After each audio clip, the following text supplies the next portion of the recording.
الحمد لله وكفى وسلام على عباده الذين اصطفى أما بعد فأعوذ بالله من الشيطان الرجيم بسم الله الرحمن الرحيم ألم تر إلى الذين يزعمون أنهم آمنوا بما أنزل إليك وما أنزل من قبلك سبحان ربك رب العزة عما يصفون وسلام على المرسلين والحمد لله رب العالمين اللهم صل على سيدنا ومولانا محمد وعلى آل سيدنا ومولانا محمد وبارك وسلم اللهم صل على سيدنا ومولانا محمد وعلى آل سيدنا ومولانا محمد وبارك وسلم اللهم صل على سيدنا ومولانا محمد وعلى آل سيدنا ومولانا محمد وبارك وسلم۔ قرآن مجید اللہ رب العزت کی کتاب، یہ ہمارے لیے دستور حیات بھی ہے، منشور حیات بھی ہے، بلکہ ہمارے لیے یہ آب حیات کی مانند ہے۔ صحابہ کرام ایمان لانے سے پہلے زمانہ جاہلیت میں ایک دوسرے سے وہاں پہ نفرتیں اور خرابیاں عرب کے اندر عام تھیں۔ جیسے ہی انہوں نے قرآن مجید کو سنا، دل بدل گئے، ظلمتیں روشنیوں میں تبدیل ہو گئیں اور سب ایک دوسرے کے خیر خواہ ہو گئے، اور انہوں نے قرآن مجید کو صحیح سمجھ کر مکمل عمل کیا پابندی کے ساتھ۔ اللہ رب العزت نے اس وقت کی معلوم دنیا تک ان کو حکومت دے دی، 3 بر اعظم تک ان کی قبولیت پہنچی اور تمام انسانیت کو ان کے سامنے مسخر کر دیا۔ قرآن کریم ہر دور اور ہر زمانے میں ہر قوم کے لیے، ہر جگہ والوں کے لیے یہی برکتیں اپنے اندر رکھتا ہے۔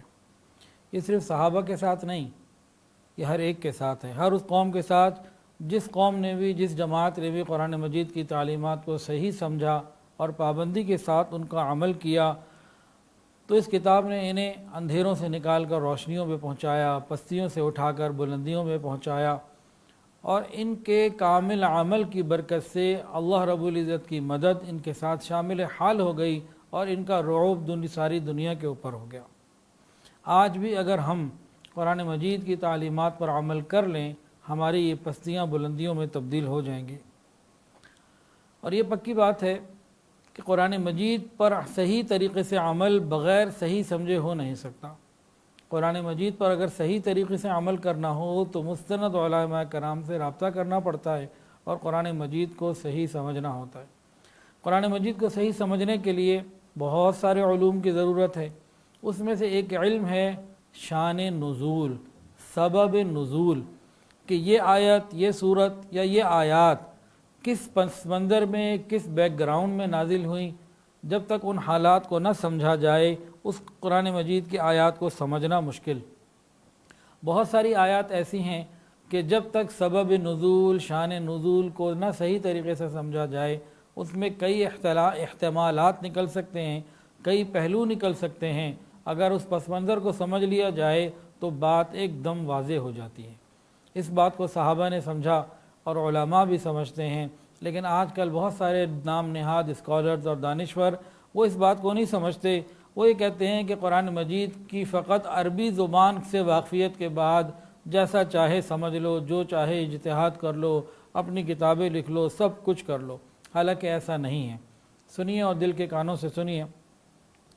جلیل القدر صحابی ہیں حضرت عبداللہ ابن مسعود رضی اللہ تعالی عنہ، فرماتے تھے والذی لا الہ الا والذی لا الہ غیرہ والذی لا الہ غیرہ ما نزلت آیت من کتاب اللہ الا وانا اعلم فی من نزلت و این نزلت۔ فرماتے ہیں اس ذات کی قسم جس کے سوا کوئی معبود نہیں، میں کتاب اللہ کی ہر آیت کے بارے میں یہ جانتا ہوں یہ کہاں نازل ہوئی اور کس کے بارے میں نازل ہوئی۔ یہ انتہائی اہمیت کی بات ہے۔ ایک دفعہ کا واقعہ ہے، حضرت عمر فاروق رضی اللہ تعالیٰ عنہ بیٹھے ہوئے تھے، تنہائی تھی، اپنے آپ سے مخاطب ہوئے، کہنے لگے، سوچنے لگے کہ کتاب اللہ ایک، رسول اللہ ایک، بیت اللہ بھی ایک، قبلہ بھی ایک ہے ہمارا۔ جب یہ ساری چیزیں ایک ہیں تو آخر اختلافات کیسے ہوں گے امت کے اندر؟ تو حضرت عبداللہ ابن عباس رضی اللہ تعالیٰ عنہ آئے، ان سے انہوں نے اپنی اس فکر کا ذکر کیا انہوں نے عرض کیا امیر المومنین، بات یہ ہے کہ قرآن کریم ہم پر نازل ہوا، ہم اسے پڑھتے بھی ہیں، سمجھتے بھی ہیں، کون سی آیت کب کہاں اور کس کے لیے نازل ہوئی، یہ ساری باتیں ہمیں معلوم ہیں، ہم جانتے ہیں ایک ایک بات کے بارے میں۔ ہمارے بعد کچھ ایسے لوگ آئیں گے جو قرآن تو پڑھیں گے لیکن انہیں یہ معلوم نہیں ہوگا کہ کون سی صورت کب کہاں، کون سی آیت کس کے بارے میں نازل ہوئی، شان نزول اور سبب نزول کو وہ نہیں پڑھیں گے، نہیں جانیں گے، تو پھر اپنی اپنی رائے کے مطابق فیصلے کریں گے اور پھر ان میں اختلافات ہوں گے، لڑائیاں ہوں گی، ایک دوسرے کو برا بھلا بھی کہیں گے، حتیٰ کہ قتال بھی کریں گے، کہ وہ جانتے تو ہوں گے نہیں کہ یہ قرآن مجید کب کہاں اور کیوں نازل ہوا۔ ہر آدمی اپنی رائے دے گا۔ دیکھیں، ایک عالم کی اپنی رائے ہے، ایک غیر عالم کی اپنی رائے ہے، ایک ڈاکٹر کی اپنی رائے ہے، ایک وکیل کی اپنی رائے ہے، ایک تاجر کی اپنی نظر ہے، ایک کسان کی اپنی نظر ہے۔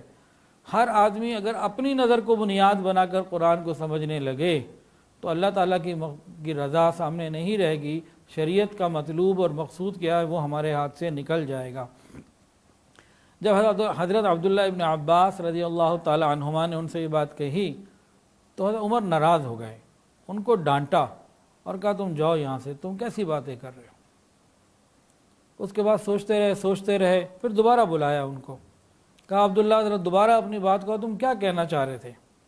حضرت عبداللہ ابن عباس رضی اللہ تعالیٰ عنہما نے وہ ساری بات دوبارہ کہی کہ ہمارے سامنے تو قرآن نازل ہوا، ہم ایک ایک بات کو جاننے سمجھنے والے ہیں، لیکن بعد میں یہ چیز نہیں رہے گی، لوگ اپنے اپنے حساب سے جب ان چیزوں کو کریں گے تو معاملات بدل جائیں گے اور خرابیاں پیدا ہو جائیں گی۔ تو حضرت عمر فاروق رضی اللہ عنہ اس پہ جب دوبارہ غور کیا تو فرمانے لگے کہ ہاں آپ ٹھیک کہہ رہے ہیں، واقعتاً یہ ایسا ہی ہے۔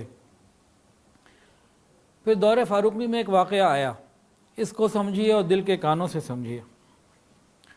کسی شخص نے، کسی جماعت نے شراب پی، اور شراب پینے کے بعد اپنی شراب پینے کی دلیل دینے کے لیے، اس کو ثابت اور حلال کا جائز ثابت کرنے کے لیے قرآن مجید کی آیت پیش کی۔ آیت کون سی پیش کی؟ سورہ مائدہ کی آیت نمبر 93، لیس علی الذین آمنوا وعملوا الصالحات جناح فیما طعموا، جو لوگ ایمان لائے، نیک کام کرتے رہے، ان پر کن چیزوں کا کچھ گناہ نہیں جو وہ کھا پی چکے ہیں۔ تو کہنے لگے ہم نیکی بھی ہیں، کرتے ہیں، ہم ایمان والے بھی ہیں، شراب پینی کیا ہو گیا، قرآن کے اندر دلیل موجود۔ جب یہ بات آئی، حضرت عمر فاروق رضی اللہ تعالیٰ نے صحابہ کو بلایا اور کہا کہ دیکھو بھئی کیا کہتے ہو تم ان کی بات پہ؟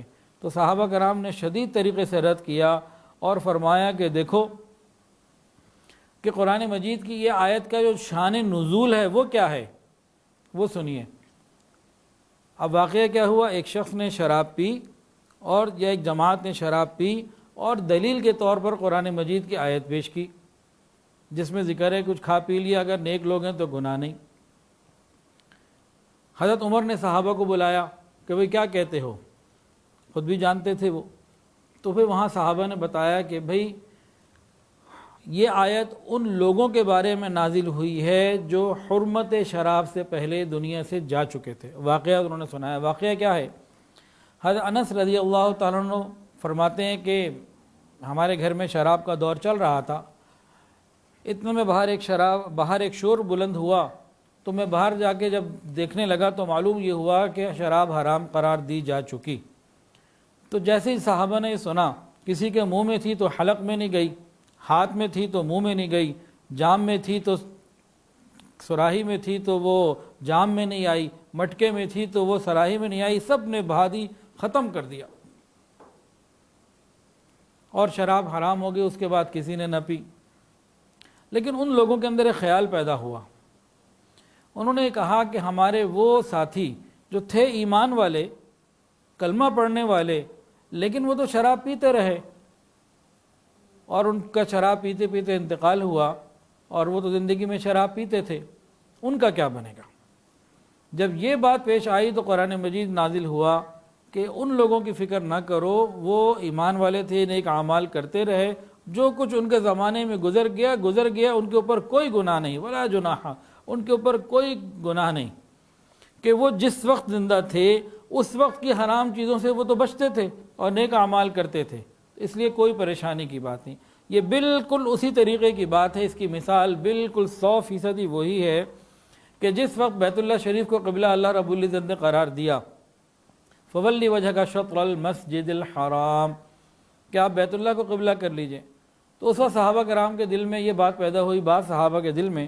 انہوں نے عرض کیا، انہوں نے کہا کہ بھئی ہمارے وہ ساتھی جو بیت المقدس کی طرف نماز پڑھتے پڑھتے دنیا سے اب جا چکے، قبلے کا رخ تو آ جا رہا ہے کہ بیت المقدس نہیں بیت اللہ شریف ہے، تو ان کا کیا بنے گا؟ تو اللہ رب العزت نے قرآن نازل فرمایا کہ اللہ ان کے ایمان کو اور ان کے اعمال کو ضائع نہیں کرے گا. تو یہاں سے معلوم ہوتا ہے کہ شان نزول اور سبب نزول، شان نزول اور سبب نزول، اس کو سمجھے بغیر قرآن مجید کو سمجھنا مشکل، قرآن مجید پر عمل کرنا مشکل، اور اللہ تعالیٰ کو راضی کرنا مشکل. یہ رمضان کا مہینہ ہے، ہم یہ کوشش کریں، ارادہ کریں کہ ہمیں اللہ کو راضی کرنا ہے، اور اللہ تعالیٰ کو راضی کرنے کا ایک بہترین طریقہ قرآن مجید کو صحیح سمجھنا اور اس پر عمل کرنا ہے، اس کی تعلیمات کو پھیلانا ہے.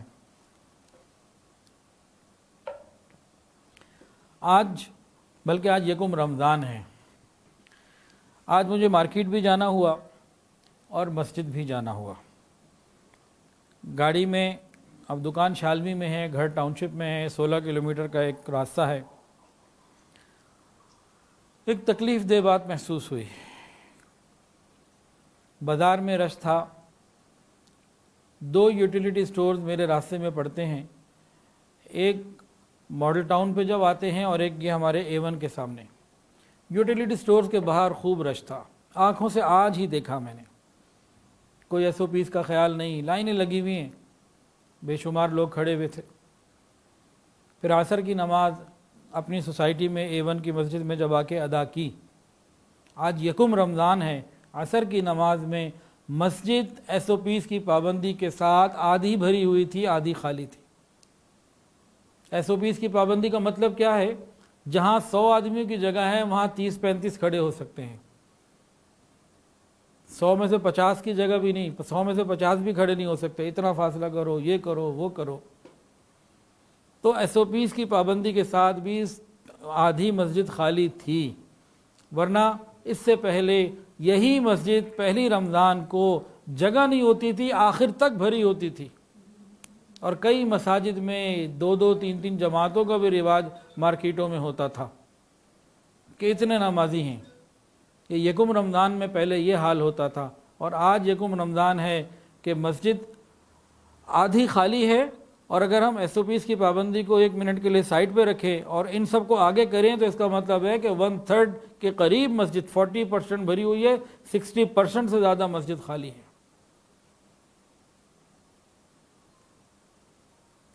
یہ کیفیت تو 20ویں رمضان 15ویں رمضان میں آتی تھی. پھر مسلمانوں کو جوش آتا تھا، پھر یہ شب قدر میں اور رمضان کی راتوں میں آ جاتے، پھر عید کے وقت پھر غائب ہو جاتے تھے. جیسے ہی شیطان آزاد ہوتا، یہ بھی ہر چیز سے، نماز سے آزاد ہو جاتے تھے.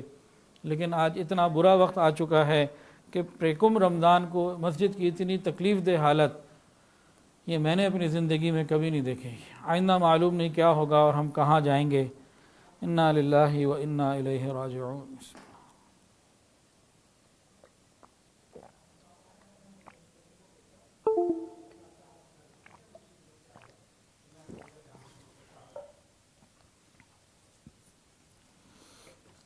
اور آج جو بات کرنی ہے، الم تر الی الذین یزعمون انہم آمنوا بما انزل الیک وما انزل من قبلک یریدون ان یتحاکموا الی الطاغوت وقد امروا ان یکفروا به ویرید الشیطان ان یضلهم ضلالا بعیدا.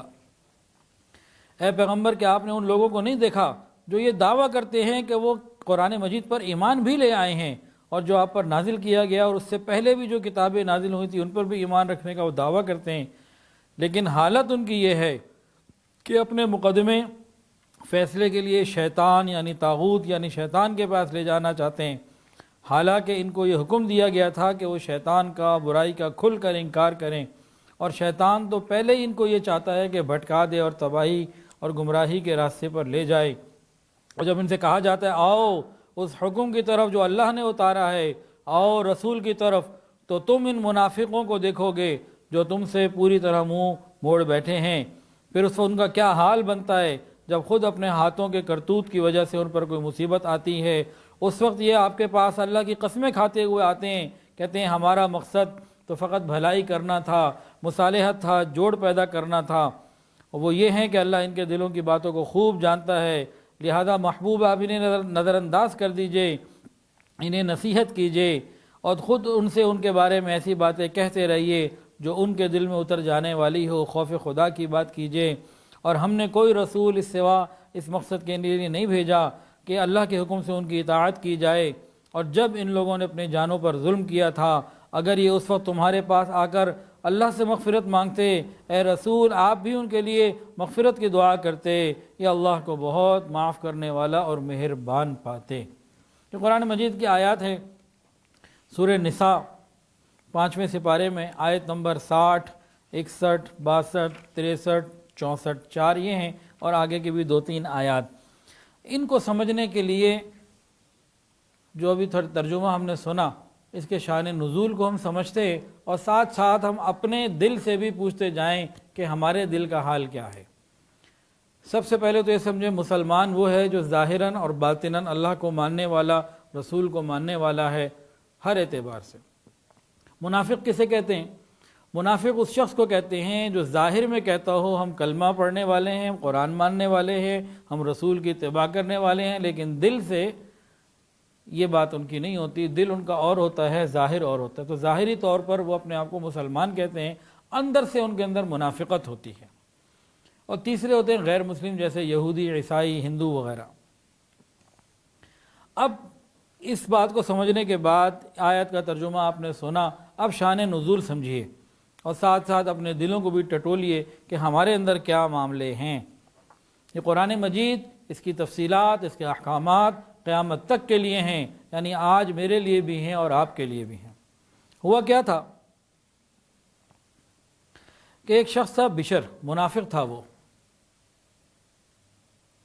اس کا ایک یہودی کے ساتھ، منافق کون؟ جو ظاہراً مسلمان تھا، اندرونی طور پہ مسلمان نہیں تھا، اس کا ایک یہودی یعنی پکے کافر کے ساتھ جھگڑا ہو گیا کسی بات کے اوپر اور دونوں آپس میں لڑنے لگے۔ پھر دونوں نے کہا اچھا بھی ایسا کرتے ہیں، کسی کو ہم اپنا بڑا بنا لیتے ہیں، فیصلہ کروا لیتے ہیں۔ تو اس بات پہ رضامند ہو گئے کہ ٹھیک ہے، ہم سے فیصلہ نہیں ہو رہا، ہم کسی کو بڑا بنا لیتے ہیں۔ اب بڑا بنانے کی جب بات آئی تو یہودی وہ کہنے لگا کہ بڑا بنانا ہے تو محمد رسول اللہ کو بناتے ہیں، ان سے پوچھواتے ہیں، کیونکہ وہ حق پر تھا اس معاملے میں، اس جھگڑے میں یہودی حق پر تھا اور وہ منافق جو ہے وہ ظلم پر تھا، وہ حق پر نہیں تھا۔ تو یہودی کہنے لگا کہ محمد رسول اللہ صلی اللہ علیہ وسلم کے پاس چلتے ہیں، ان سے فیصلہ کرواتے ہیں۔ یہ منافق یہ کہنے لگا نہ نہ نہ، ان کے پاس نہیں جانا، کعب ابن اشرف جو یہودیوں کا سردار ہے اس کے پاس جانا ہے نا عجیب بات۔ ایک آدمی ظاہراً اپنے آپ کو مسلمان کہہ رہا ہے کہ مجھے شریعت پہ نہیں جانا، مجھے شریعت پہ نہیں جانا، مجھے محمد رسول اللہ صلی اللہ علیہ وسلم کے دین پہ نہیں جانا، مجھے تو کہیں اور جانا ہے۔ کیا آج ہمارے دل کی آواز تو نہیں ہے جو اس دن اس منافق کی آواز تھی؟ اب یہ منافق کیوں کعب ابن اشرف کے پاس جانا چاہتا تھا؟ کہ اس کو معلوم تھا میں حق پر نہیں ہوں، وہاں رشوت چل جائے گی، کوئی اور چیز چل جائے گی، کوئی خوشامد چل جائے گی، کوئی ترلا منتا چل جائے گا، کوئی اثر و رسوخ چل جائے گا، بہت کچھ چل سکتا تھا۔ اور ساتھ اس کو یہ معلوم تھا کہ اگر میں شریعت کے پاس یعنی رسول اللہ صلی اللہ علیہ وسلم کی خدمت میں حاضر ہوا، انہوں نے تو کسی چیز کی رعایت نہیں کرنی، فقط اللہ کا حکم پورا کرنا ہے، تو میں وہاں کیوں جاؤں جبکہ میں ہوئی اندر سے چور۔ اور یہودی وہ اپنے سردار کعب ابن اشرف کے پاس کیوں نہیں جانا چاہتا تھا؟ کہ اس کو معلوم یہ تھا کہ ابھی میں حق پر ہوں، میرے پاؤں مضبوط ہے اور مجھے اپنے یہودی سردار کی نسبت اس معاملے کے فیصلے میں رسول اللہ صلی اللہ علیہ وسلم پر زیادہ اعتماد ہے کہ انہوں نے جو بات کرنی ہے وہ حق کی کرنی ہے، دوسری تو بات کرنی نہیں۔ وہ اگر میں یہودی ہوں، ان کا دشمن ہوں، مخالف قوم کا ہوں، وہ حق کا فیصلہ کریں گے، اپنے ظاہری مسلمان ساتھی کا فیصلہ نہیں کریں گے۔ یہ اس یہودی کا یقین تھا۔ اب دونوں نے آپس میں گفتگو کی اور بہرحال اس یہودی نے اس منافق کو، ظاہری مسلمان کو اس بات پر رضامند کر لیا کہ چلو حضور کے پاس چلتے ہیں۔ اب یہ دونوں دربار رسالت میں آئے، اپنا اپنا مسئلہ پیش کیا، رسول صلی اللہ علیہ وسلم نے تحقیق کی، اور تحقیق کرنے کے بعد اللہ کے حکم کے مطابق، شریعت محمدی کے مطابق فیصلہ فرما دیا کہ یہودی غلط ہے، اور فیصلہ فرما دیا کہ منافق جو ظاہراً مسلمان ہے، نماز میرے پیچھے پڑھتا ہے، یہ غلط ہے، لیکن یہ یہودی جو مسلمانوں کا دشمن ہے، میرا بھی دشمن ہے، خدا کا بھی دشمن ہے، اس فیصلے میں حق اس کے ساتھ ہے، تو میں اس کے بارے میں فیصلہ دے دیتا ہوں۔ اب یہاں سے فیصلہ کرا کے چل پڑے، اب باہر نکلے۔ یہ جو مسلمان ظاہری بنا ہوا تھا نا، منافق تھا، اصل میں اندر بشر نام تھا اس کا، یہ باہر نکل کے ایک نیا اس نے نا چال چلی، کہتے نا گھر کا بھیدی لنکا ڈھائے، اس نے ایک اور جا کے نا پھر چال چلی، کہنے لگا بھئی ایسا کرتے ہیں، اس یہودی کو کہنے لگا کہ بھئی حضور نے تو فیصلہ کر لیا، ٹھیک ہے چلو ایسا کرتے ہیں، حضرت عمر سے بھی فیصلہ کروا لیتے ہیں، ان کے پاس بھی یہ مسئلہ لے کے چلتے ہیں۔ اس کے دل میں کیا بات تھی؟ اس کے دل میں تھی حضرت عمر فاروق رضی اللہ تعالی عنہ تو یہودیوں کے لیے بڑا سخت مزاج رکھتے ہیں، وہ لازمی بات ہے میری مدد کریں گے، یہودی کو تھوڑی سپورٹ کریں گے۔ اب یہودی جو ہے وہ مان گیا، چلو ٹھیک ہے چلتے۔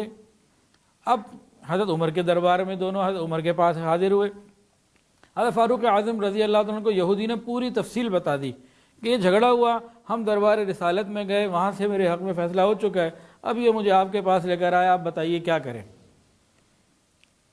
حضرت عمر نے مزید تفصیل نہیں پوچھی، اس بشر سے پوچھا، ہاں بھائی یہ ٹھیک کہہ رہا ہے یہودی؟ میں کہا ہاں بالکل میں اقرار کرتا ہوں، ٹھیک کہہ رہے ہیں، رسول اللہ نے میرے خلاف فیصلہ دیا ہے، یہودی کے حق میں فیصلہ دیا ہے۔ حضرت عمر نے کہا ٹھہرو ذرا میں آتا ہوں۔ اندر گئے، اندر تلوار لے کر آئے، باہر لا کے اس کی گردن اڑا دی، کہا جو رسول اللہ کے حکم کی مخالفت کرے عمر کا فیصلہ پھر اس کے بارے میں یہی ہے، گردن اڑا دو۔ اب اس نے تو یہ بات کی تھی، حضرت عمر فاروق رضی اللہ عنہ نے گردن اڑا دی۔ اب یہ منافق تھا، اس کے ایک باقی ساتھی بھی منافق ہی تھے، اب مقتول تھا، اس کے وارثوں نے حضرت عمر کے خلاف یہ مقدمہ دائر کر دیا کہ انہوں نے ایک مسلمان کو بغیر کسی دلیل شرعی کے مارا ہے، اور اس منافق کو جس کا کفر بھی ظاہر ہو رہا تھا کہ نبی علیہ السلام کے فیصلے کے خلاف عملاً اس نے عمل کیا، اس کی باتوں کو، اس کے طریقوں کو عجیب عجیب تعویلیں دینے لگے کہ نہیں جی نہیں، انہوں نے تو سچی بات کرنی تھی، حق کے مطابق فیصلہ کرنا تھا، وہ ٹھیک تھا انہوں نے کر بھی دیا، ہم ادھر ادھر اس لیے جا رہے تھے کہ چلو کوئی درمیانی راستہ نکال لیں، کوئی تھوڑا کچھ اور دیکھ لیں، یہ دیکھ لیں وہ دیکھ لیں، اس قسم کی فضول باتیں انہوں نے کی کہ جی ہم تو ادھر جا رہے تھے۔ تو ایک واقعہ تو شان نزول میں یہ آتا ہے، اور اس کے علاوہ مزید دو واقعات بھی ہیں۔ ان میں کیا ہے؟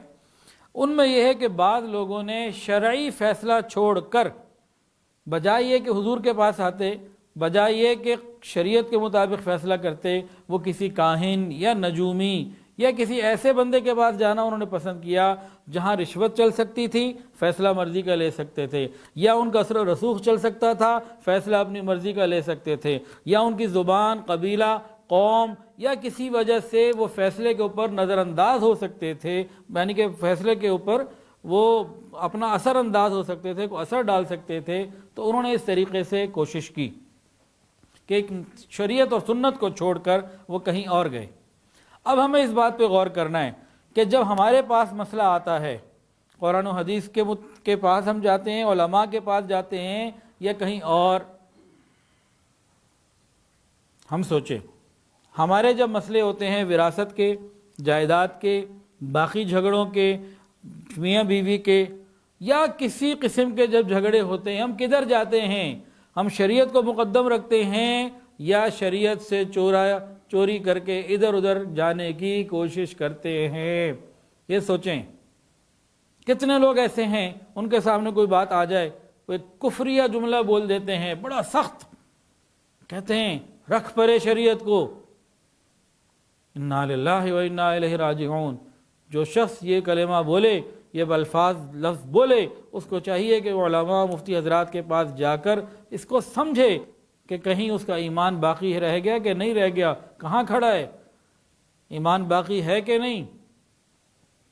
یاد رکھیے منافقین کا طرز عمل ہے کہ جو فیصلوں میں اللہ اور اس کے رسول کو چھوڑ کر، دین کو چھوڑ کر دوسرے راستے اختیار کرتے ہیں۔ اس بات کو ہمیں اچھے طریقے سے سمجھنے کی ضرورت ہے۔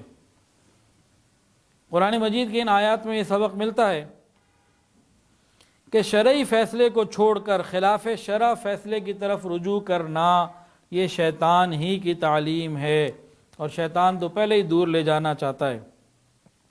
اور اس میں یہ بھی بتا دیا کہ باہمی جھگڑوں میں آپس کے اختلاف میں رسول اللہ صلی اللہ علیہ وسلم کے شرعی فیصلے سے یعنی شریعت سے اعراض کرنا یہ کسی مسلمان کا کام ہی نہیں،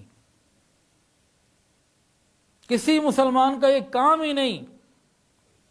اکثر لوگ دل میں چور ہوتا ہے، چور کیا، ڈاکو گھسا ہوتا ہے، چور تو چھوٹا لفظ ہے، دل کے اندر جو ہے نا وہ ڈاکو ہوتا ہے، چور ہوتا ہے، وہ اسی لیے پھر مفتی حضرات کے پاس فیصلے کے لیے نہیں جاتے کہ پتہ ہے شریعت کے مطابق تو ہمارا یہ مسئلہ اور ہو جائے گا۔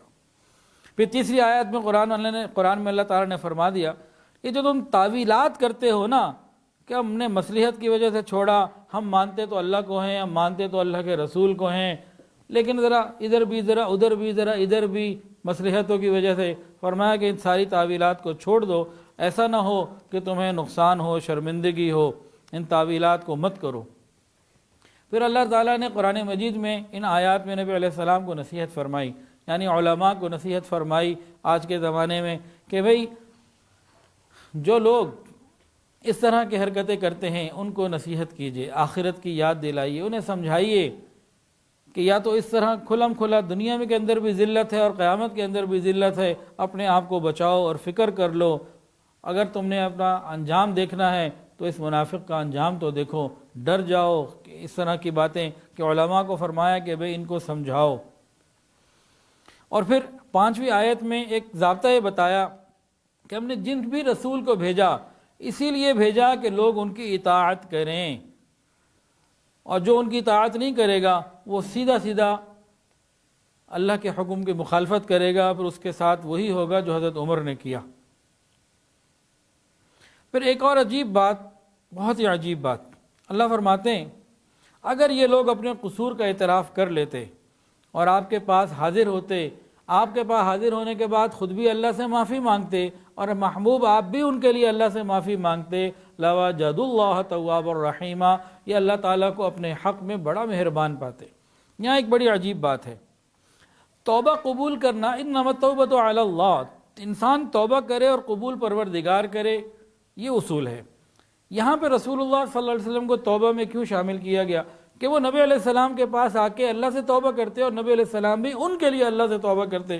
علماء نے فرمایا کہ اس شخص نے، منافق نے کیا کیا کہ نبی علیہ السلام کی بات کو اس نے رد کیا، یعنی منصب نبوت کی عظمت کو دیکھیں کہ نبی علیہ السلام کی مبارک زبان سے ایک فیصلہ نکل گیا، پورا ہو کرنا اس کا ہمارے لیے ضروری، اس نے پورا نہ کیا، اب اس کی توبہ کے لیے کہا کہ پہلے ادھر آؤ۔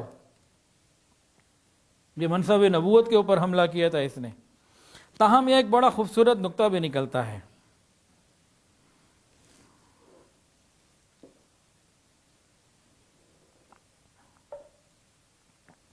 یہ واقعہ خاص تو منافقین کے بارے میں ہی ہے، یعنی ایسے لوگوں کے بارے میں جو زبانی تو کہتے ہیں ہم شریعت کو بڑا مانتے ہیں لیکن عمل میں شریعت کی طرف نہیں جاتے، کہیں اور جاتے ہیں۔ جب ان کے اندر اختلافات ہو، لڑائی ہو، کہیں فیصلہ کرانا ہو تو وہ شریعت کو نہیں مانتے، پھر ادھر ادھر جاتے ہیں۔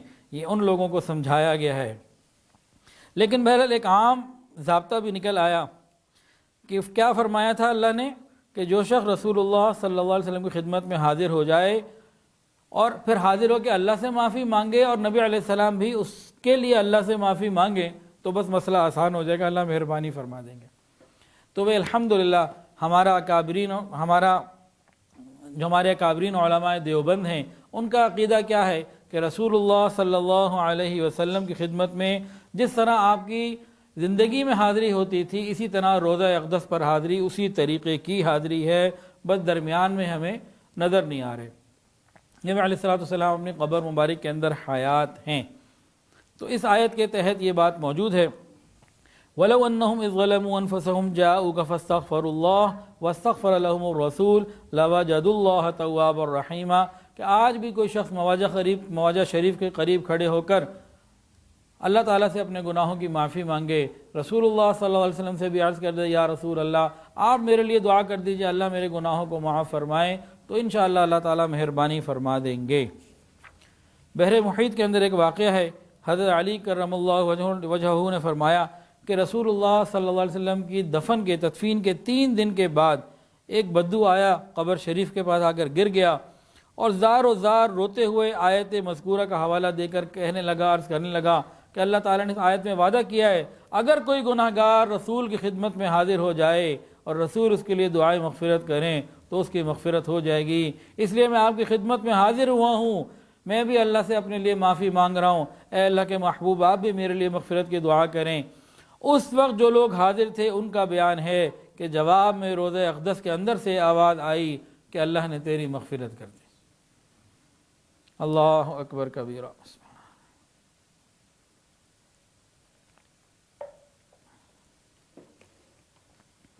اگلی آیات میں اللہ تعالیٰ فرماتے ہیں، بہت ہی خوبصورت مضمون ہے، دل خوش ہو جاتا ہے، عجیب انداز ہے۔ اللہ فرماتے ہیں فلا وربک لا یؤمنون حتی یحکموک فیما شجر بینہم ثم لا یجدوا فی انفسہم حرجا مما قضیت ویسلموا تسلیما۔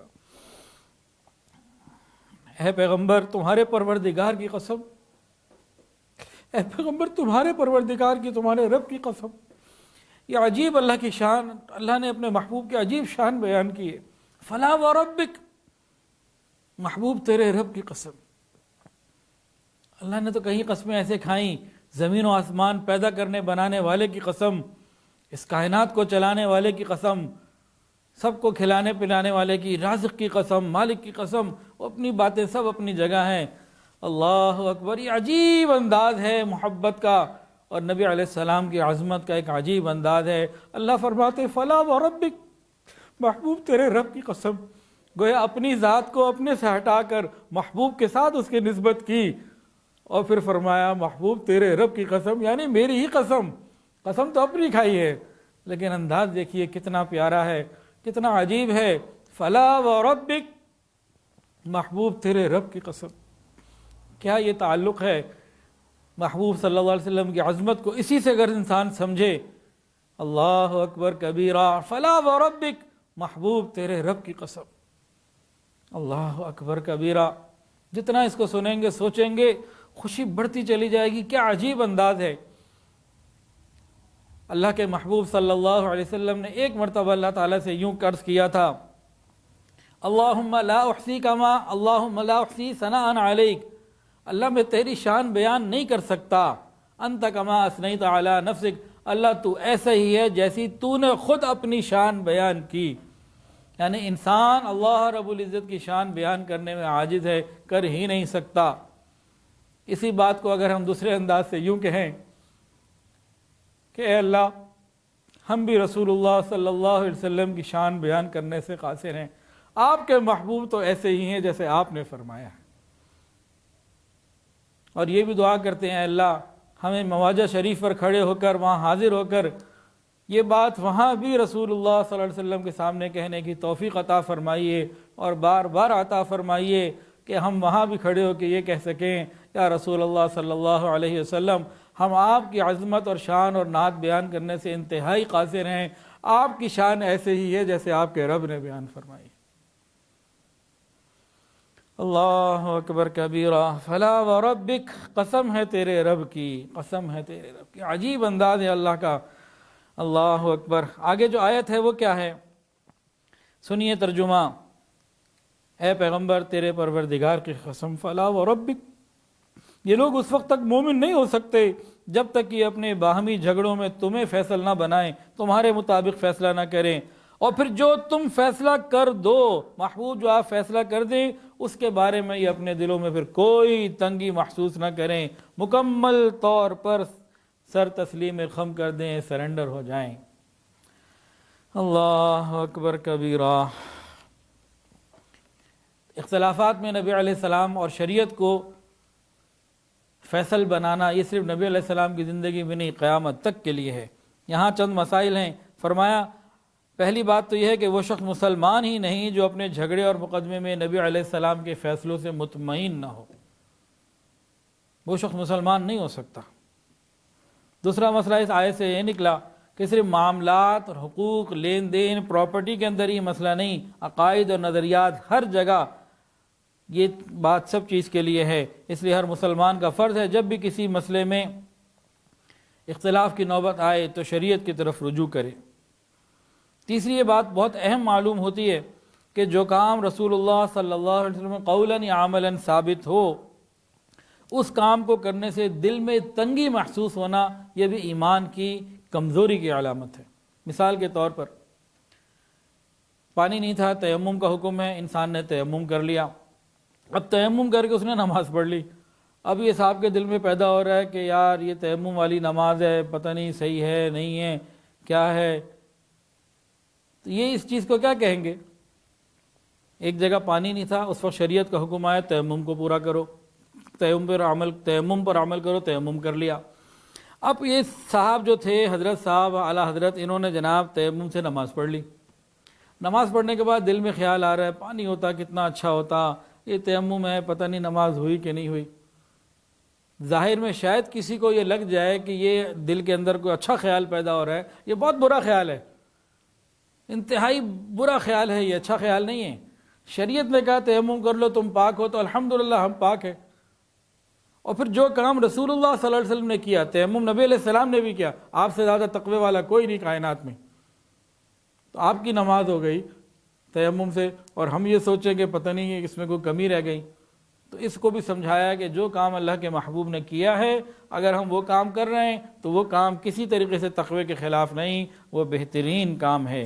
جیسے بعض صورتیں ایسی ہیں کہ نبی علیہ السلام نے بیٹھ کر نماز پڑھی، اب کوئی آدمی بیٹھ کے نماز پڑھنے کو سمجھے جی ثواب کم ہے، تو یہ بات غلط ہے۔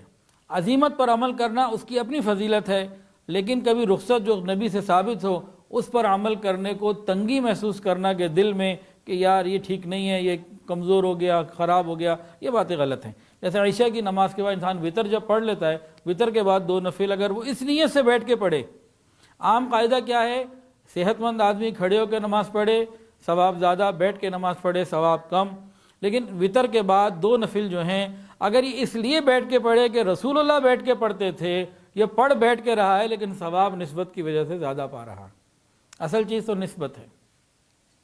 اسی طریقے سے چلتی سواری، الحمدللہ میں نے اپنے مشائخ کو دیکھا، حضرت جی دامت برکاتہم کو بھی دیکھا، حضرت پیر حافظ ذوالفقار احمد نقشبندی دامت برکاتہم العالیہ اور بھی مشائخ کو دیکھا، رات کے وقت میں عشاء کے بعد اب گاڑی چل رہی ہے، اب جس رخ پہ چل رہی ہے انہوں نے نفل کی نیت باندھ لی، اب نفل پڑھے، نبی علیہ السلام نے پڑھے۔ ایسے میں انسان اگر نفل پڑھا اور یہ سوچ رہا ہے کہ یہ چھوٹے درجے کے ہیں تو یہ بات غلط ہے۔ جس چیز کی نسبت رسول اللہ کے ساتھ ہو چھوٹی نہیں ہو سکتی، اس لیے ہمیں ان باتوں کو سمجھنا ہے۔ اور اگلی آیات میں وَلَوْ أَنَّا كَتَبْنَا عَلَيْهِمْ أَنِ اقْتُلُوا أَنفُسَكُمْ أَوِ اخْرُجُوا مِنْ دِيَارِكُمْ مَا فَعَلُوهُ إِلَّا قَلِيلٌ مِّنْهُمْ، اگلی جو بات بہت اہم ہے، وَلَوْ أَنَّهُمْ فَعَلُوا مَا يُوعَظُونَ بِهِ لَكَانَ خَيْرًا لَهُمْ وَأَشَدَّ تَثْبِيتًا۔ یہاں پہ ایک عجیب معاملہ ہوا،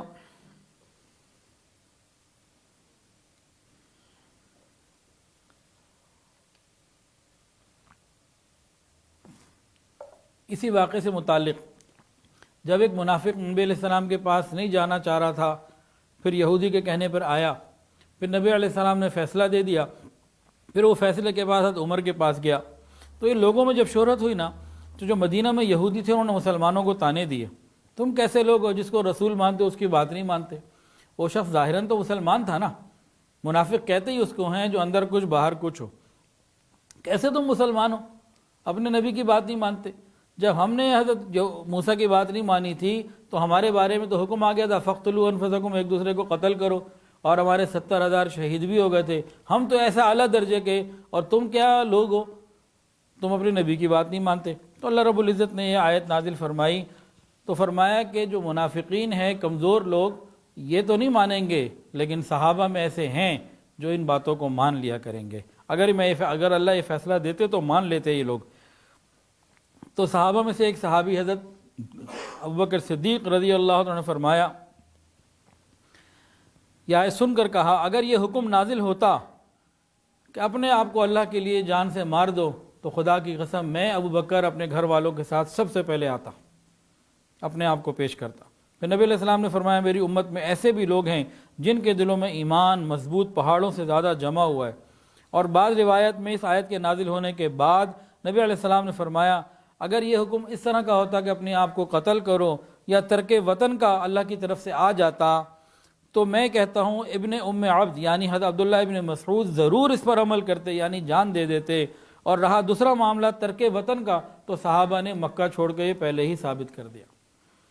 تو شان نزول سے قرآن کو سمجھنا بڑا آسان، سبب نزول سے قرآن کو سمجھنا بڑا آسان، صحابہ کرام کا مقام بہت بڑا۔ ایک واقعہ یاد آ گیا، آج وقت زیادہ ہو گیا، اس کے لیے رمضان کی راتیں ہیں ہی قرآن پڑھنے سمجھنے کے لیے، تو کوئی بات نہیں، معذرت کیا کرنی، ہم قرآن ہی سمجھ رہے ہیں، میں خود سمجھ رہا ہوں الحمدللہ۔ ایک بزرگ تھے، انہوں نے دین کا بڑا کام کیا، ان کے دل میں کچھ ایسا خیال ہوا کہ بھئی صحابہ نے بھی بڑا کام کیا تھا اور میں نے بھی بڑا کام کیا، الحمدللہ۔ ایک بزرگ تھے، انہوں نے دین کا خوب کام کیا تھا۔ ایک مرتبہ ان کے دل میں خیال پیدا ہوا کہ صحابہ نے بھی بڑا کام کیا، اللہ نے ان سے بڑا کام لیا اور میں نے بھی بڑا کام کیا۔ اس طرح کا کوئی خیال آگے گزر گیا۔ ایک رات سوئے ہوئے تھے، رات کو خواب میں دیکھا کہ حضور پاک صلی اللہ علیہ وسلم بھی ہیں، میں بھی ہوں، چند صحابہ کرام بھی ہیں، اور ایک سواری ہے، ہم آگے کی طرف بڑھ رہے ہیں، اونچائی کی طرف جا رہے ہیں، اور سب کچھ دیکھ کے انہیں بڑا اچھا لگ رہا تھا۔ اتنے میں اچانک کیا ہوا کہ سواری پیچھے سرکنا شروع ہو گئی اور آگے بڑھنے کی بجائے پیچھے ہونا شروع ہو گئی۔ تو فوراً نیچے اترے کہ میں جلدی سے کوئی راستے سے اینٹ، کوئی پتھر، کوئی روڑا، کوئی چیز لاؤں اور ٹائر کے نیچے لگا دوں تاکہ گاڑی پیچھے نہ آئے، جو سواری ہے پیچھے نہ آئے۔ کہتے میں جلدی سے گیا، قریب ایک بڑا پتھر تھا، واپس آیا، اٹھا کے لایا، اور لا کے میں جب گاڑی کے ٹائر پہ پیچھے لگانے لگا تو دیکھا صحابہ اپنے سر پہلے ہی دے چکے۔ تو انہیں سمجھ میں آ گئی کہ صحابہ کا مقابلہ کوئی نہیں ہو سکتا، کہ میں تو گیا ہوں پتھر تلاش کرنے، وہ لا کے رکھوں، اتنے میں وہ صحابہ نیچے اترے اور انہوں نے اپنے سر ہی پہیوں کے نیچے دے دیے کہ گاڑی پیچھے نہ جائے، نبی علیہ السلام محفوظ رہے۔ تو صحابہ کرام کی شان ہی کچھ اور ہے۔ جو بات اس میں بہت اہم ہے، وہ یہ بات بھی بہت اہم ہے، وَلَوْ أَنَّهُمْ فَعَلُوا مَا يُوعَظُونَ بِهِ لَكَانَ خَيْرًا لَهُمْ أَشَدَّ تَثْبِيتًا۔ یہ بتایا کہ بھئی دیکھو تم تعویلیں مت کرو، دین پر عمل کرتے رہو، جو کچھ کہا جا رہا ہے اس کو مانتے رہو، عمل کرتے رہو، تمہاری باطنی کیفیات، تمہارے اعتقادات، تمہارے یقین، ایمان سب مضبوط سے مضبوط ہوتے چلے جائیں گے۔ تو یہاں اللہ تعالیٰ فرما رہے ہیں کہ تم بس دین پر عمل کرتے رہو، ایمان اور یقین تمہارا عمل کی وجہ سے بڑھتا ہی رہے گا۔ تو ہمیں بجائے تعویلات کے کرنے کے اللہ اور اس کے رسول کے حکم کو مان کے چلنے کی ضرورت ہے تاکہ آسانیاں آئیں۔ تو ان آیات میں اگر ہم سمجھیں تو یہ بات انتہائی واضح ہے کہ ہمارے آپس میں کسی بھی قسم کے کوئی بھی اختلافات ہوں، اس وقت ہمیں شریعت کی طرف رجوع کرنے کی ضرورت ہے۔ اور یہ بات بھی ہم ذہن میں رکھیں، مرنے کے بعد ہم نے اور ہمارے تمام معاملات میں مرنے کے بعد ہم نے اور ہمارے مرنے کے بعد ہم نے خود اور ہمارے تمام معاملات نے اللہ ہی کی طرف پہنچنا ہے، اور وہاں کے سارے معاملات شریعت کے مطابق ہوں گے۔ جو دنیا کے معاملات ہیں، دنیا کے قانون ہوا کرتے ہیں، یہ دنیا میں ہی رہ جائیں گے۔ اللہ کے ہاں جو فیصلہ ہونا ہے، انہوں نے جو نیکی اور بدی لکھنی ہے وہ سب شریعت کے مطابق لکھنی ہے۔ جیسے یہاں بات سمجھانا مقصد ہے، تنقید کرنا یا کسی کو برا بھلا کہنا مقصد نہیں، سمجھانا مقصد ہے، کیونکہ معاملہ قیامت کے دن شریعت کے مطابق، قرآن اور حدیث کے مطابق ہونا ہے، دنیا کے آئین اور دستور کے مطابق قیامت کے دن نہیں ہونا۔ مثال کے طور پر ایک مرد ہے، وہ دوسری شادی کرنا چاہتا ہے، شریعت نے اجازت دی ہے۔ اب ایک قانون ہے، قانون یہ کہتا ہے جب تک پہلی بیوی اجازت نہ دے نہیں کر سکتے۔ اللہ کے ہاں قانون شریعت کا چلے گا، کوئی اور نہیں چلے گا۔ اب ایک حکم ہے، مرد اکیلے سفر پہ جا سکتا ہے، عورت محرم کے بغیر نہیں جا سکتی۔ اب اس قسم کے قانون سننے میں آ رہے ہیں کہ جی 45 سال کی عمر بغیر محرم کے حج پہ جا سکتی ہے، عمرے پہ جا سکتی ہے۔ عورتیں بحث کرتی ہیں کہ جی تو قانون بن گیا، اب تو کوئی نہیں پوچھتا۔